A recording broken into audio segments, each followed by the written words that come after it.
Yes. Na dili dunganon oy, usa lang.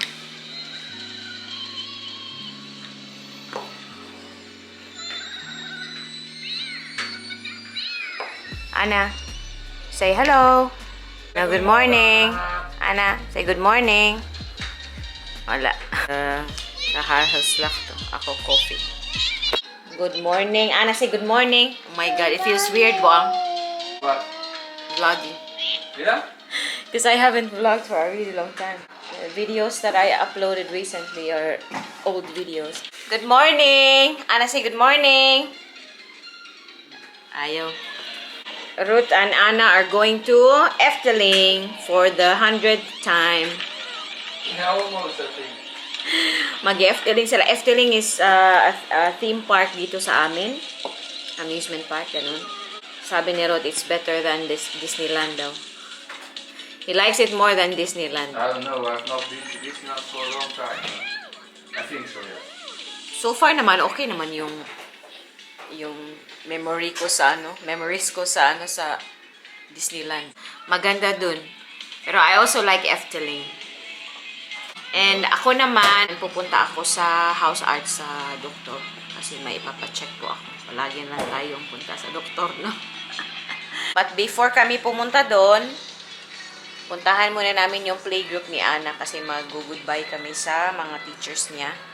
Hindi namin nabigay yung gift namin last time.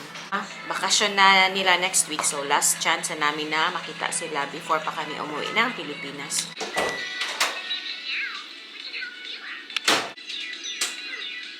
Si Ruth, naningkamo trag-iya. Prepare siya ng yogurt niya na may strawberry. Tinatawanan ako ni Ruth kasi kanina pa ako chika ng chika pero hindi pala nakarecord. Hindi ako sasama sa kanila kasi may sarili akong lakad. May inimit po tayong artista mamaya. Nag-healthy living. Oh. Ito yung palagi niyang kinakain. Oats, yogurt, tsaka strawberry. Seryoso ka po. Dudong. Yeah? Oh, yeah, I'm a healthy person now. Si Anna woke up at 5:30. Sabi niya ayaw na niyang matulog. She was telling me earlier, Buang, ik heb goed geslapen. Sabi niya natulog daw siya ng maayos. Masarap daw yung tulog niya. Si lekker, Dudong. It's different chocolate. Oh, did you put maple syrup? Yeah? Maple syrup. No. But I did other yogurt. The new one? Also Greek one. But The blue one? The blue one. Yeah. It's better. It's a little bit thinner. Where did I get it? Oh, no, you bought it. I bought the other ones. No, I think I bought it, Buang. I bought it, the blue one. I did. I did.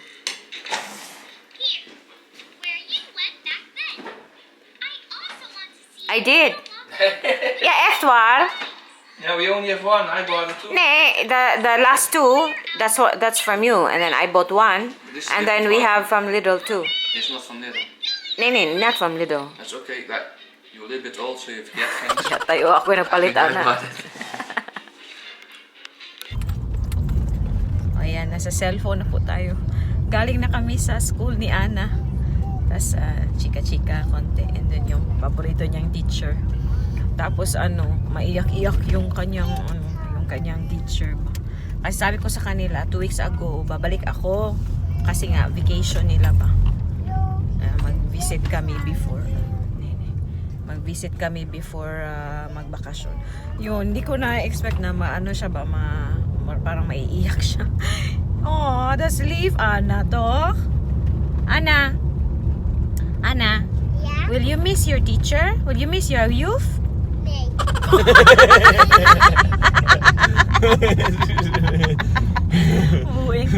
You will not miss your teacher? Yeah, you've nee? You've seen the need? You've seen the need? Since we already give them a best. Oh, seen the well, ze zei. Seen the well? Yeah, you've Krista? Nee. Nee. You've Ingrid? Yeah. Oh, okay. Yeah.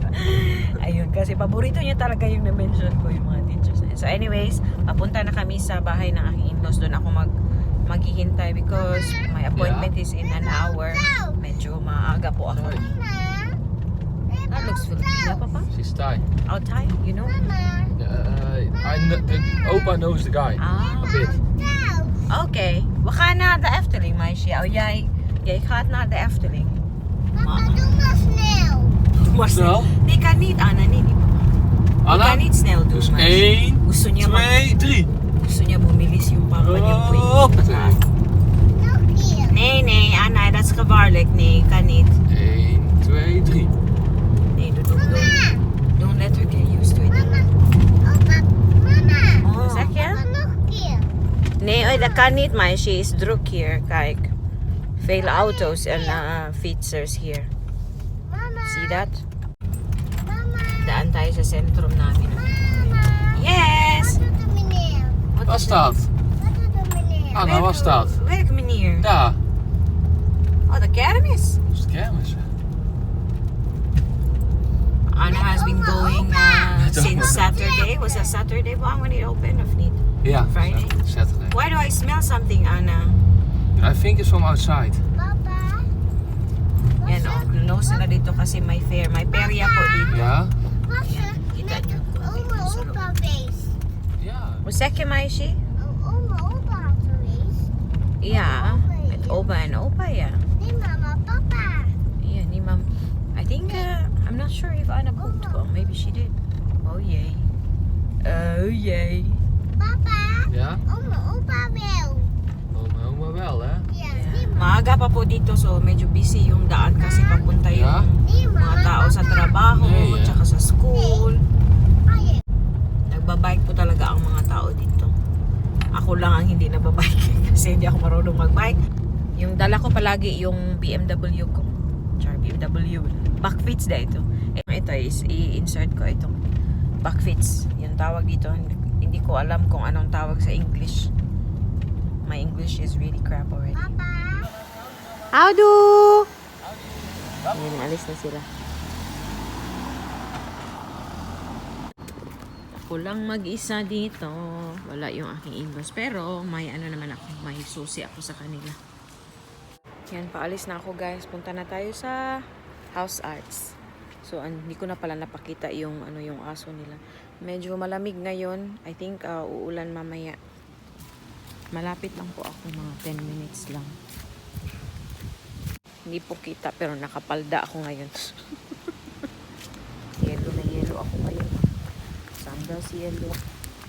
So, andito na ako guys.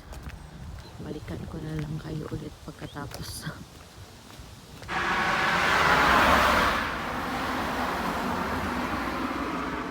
Hello again. Andito po ako ngayon sa bus stop, katapat ng supermarket sa Aldi. Kanina pa po ako tapos doon sa sa clinic, doon sa House Arts.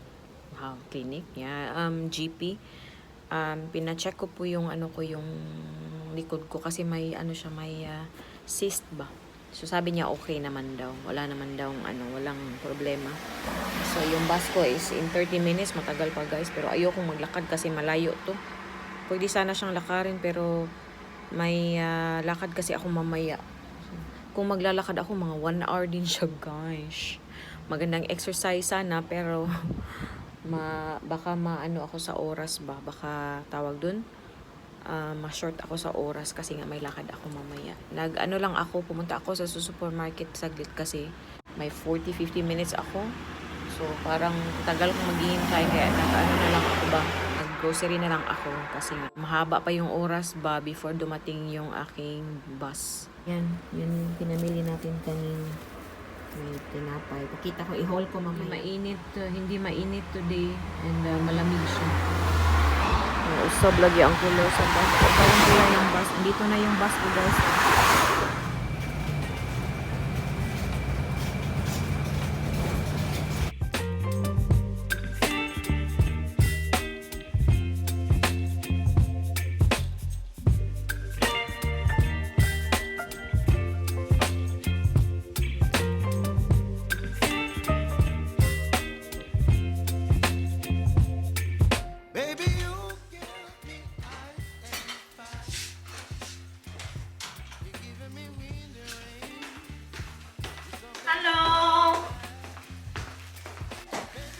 sa amok, sa balay.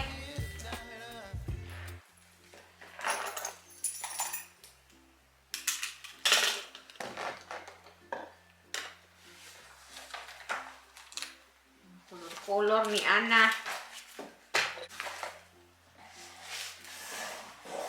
Mag-haul tayo. Ito po yung pinamili natin sa Aldi kanina. Muntik nang makalimutan ng driver na may mga bababa dito sa bus stop namin. And yung next bus stop pa naman, sobrang layo. Siguro kung maglalakad ka, mga 25 minutes papunta sa amin. So, di ba? Ang layo. So, hindi mo talaga pwedeng ma-miss yung bus stop. Hindi naman, OA naman yung 25 minutes. Siguro mga 15 to 20 minutes. Ganun is, maliit akong tao. So, short yung aking legs. So, 'di ba? Pag ako yung naglakad, matagal.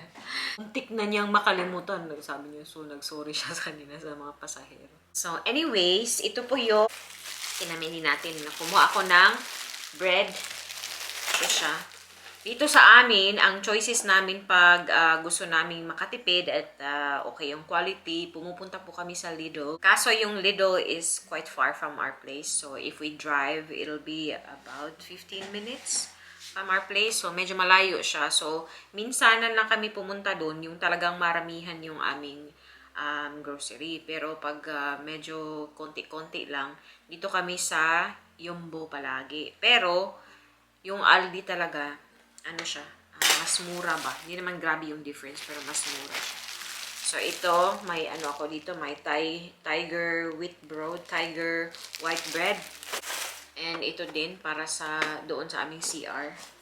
Para pag may bisita. Lalo mamaya, may bisita po ako. Pero sa next vlog nyo na ito mapapanood. Na vlog next week, makikita nyo yung aking special na bisita. Yung friend ko na nakita nyo na siya dati sa vlog ko. Yung aking friend na artistahin. Po kami, medyo matagal na kaming nag-chat and nag-video call and nag-phone call. So, long distance relationship po kami. So, anyway, para doon sa aming toilet dito sa baba para sa mga bisita. This is also the reason why I decided to go to Aldi. Because I was looking for toilet wipes. Pero, the problem is, this is not flushable. Kasi yung binibili ko dito sa Action, flushable yun. Ito, hindi. Wala akong makita. Parang wala silang stock ng ganyan. And wala na akong time pumunta sa Action. So, ito na lang Reinigings Dukies Cotton Fresh. Ito siya, yung hindi flushable. So, may sign talaga yun. Hindi siya pwedeng i-flush. May may donut ako para snack mamaya. May tayo, medyo maliliit na saging kasi hindi ko kayang yung sobrang laking saging, ang lalaki ng saging nila. Salagay namin ng fruits. Ay, naku. Tapon ko pa tong mga dito, mga paper. Ito pang to ng langaw. Pang bunal sa langaw. I hope hindi umulan mamaya. My gosh.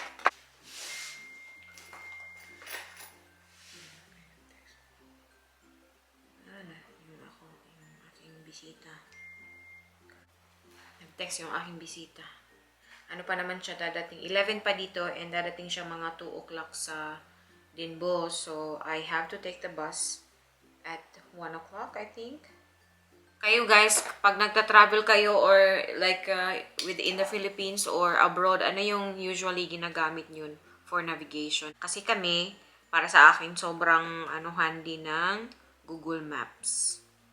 Ando na lahat pag gusto mo ng malaman yung train na schedule, yung bus schedule. O, diba? Chika ako ng chika. Tapos, may hinahana pa lang ako dito. O, medyo lang yung aming time. Medyo nagko-coincide yung time. So, yun. 2:00 ako pupunta ng ang dadating na din, boss. My bus is at 1:49. So, that's almost 3 hours away. I still have time to clean the house. Marami pa po akong mga hugasin dyan sa likod. And nakakahiya naman na yung bisita natin. First time niya pumunta sa amin. Tapos yung yung bahay ko ang gulo-gulo. So, yun. Text ko muna siya. So, ituloy natin yung aking haul. So, yan. Kumuha din ako ng toilet spray. And may ano din ako dito, may pasta cheese ako. Kasi maglalasanya kami tomorrow. And may cottage cheese din ako. And ito, mozzarella para sa aking lasagna. And lastly, itong kakak. Minced beef to siya, guys. So, yan. Yun lamang yung aking Boodskapen. And yung nabayaran ko, kailangan pa ba to? So, anyways, yung nabayaran ko, ano siya, mga 24 euro. Kuntian na Boodskapen na po to. Pero tapos na kaming mag-Boodskapen ni Ruth, or mag-grocery ni Ruth kahapon. Kailan ba yun? Sunday yata yun. And kasi, biglaan yung aking lakad. Normally, nagdadala ako ng shopping bag sa bag ko. Kaso, wala man sa plano ko kanina na mag-grocery. Nag-grocery na lang ako kasi nga matagal pa yung aking bus. Kakabore naman na maghintay ako ng matagal dun sa bus stop, diba? So, yun. Kasi kailangan ko din naman itong mga ito. So, mag-ready na po ako kasi nga may bisita tayo and ipakikita ko po siya sa next na vlog. Si Anna and Ruth are in Efteling now. So, i-insert ko yung mga pictures ni Anna na sinisend ng papa niya. So, I think Anna and Ruth will be home around 8, between 8 or 9 p.m. tonight. So, I have the whole afternoon to myself. Actually, hindi. Kasi nga may bisita tayo. So, yun na lamang po, guys. And kita-kita po tayo sa susunod na vlog. Abangan nyo po yung aking next vlog kasi may importante akong bisita na dadating.